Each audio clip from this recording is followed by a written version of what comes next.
سیدنا عمر بن خطاب رضی اللہ تعالیٰ عنہ آپ بیان کرتے ہیں کہ آقا علیہ الصلوۃ والسلام نے ایک بار ہمیں اپنا مال و دولت صدقہ کرنے کے متعلق فرمایا، تو میں نے اپنے دل کے اندر سوچا کہ آج کے دن میں ابوبکر کو اپنے سے بڑھنے نہیں دوں گا۔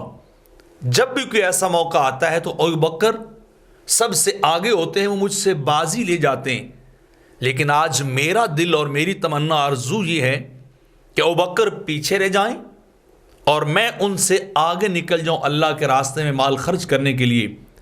تو میں گیا اور اپنے گھر سے اپنے مکمل مال کو 2 حصوں میں تقسیم کر کے آدھا حصہ میں آقا علیہ الصلوۃ والسلام کی بارگاہ میں لے کے آیا۔ تو آپ نے مجھ سے پوچھا کہ اے عمر بتاؤ گھر والوں کے لیے کیا چھوڑ کے آئے ہو؟ تو میں نے عرض کیا کہ حضور جتنا مال میں نے آپ کی بارگاہ میں پیش کیا ہے اتنا مال ہی میں اپنے گھر والوں کے لیے چھوڑ کے آیا ہوں۔ تو تھوڑی دیر کے بعد ابوبکر بھی آئے۔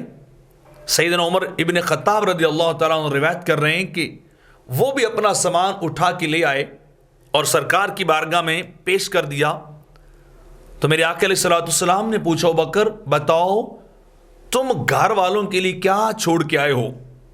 تو ابوبکر نے کہا ابقیت اللہ ورسولہ لأہلی، کہ میں نے اپنا سارا سامان اٹھایا ہے اور آپ کی بارگاہ میں پیش کر دیا ہے، اور گھر والوں کے لیے میں یا تو اللہ کو چھوڑ کے آیا ہوں یا اللہ کے رسول کو چھوڑ کے آیا ہوں، بس باقی میں نے گھر میں کچھ بھی نہیں چھوڑا ہے۔ جو مادی ساز و سامان تھا وہ میں نے اٹھا کے آپ کے قدموں میں نچھاور کر دیا ہے۔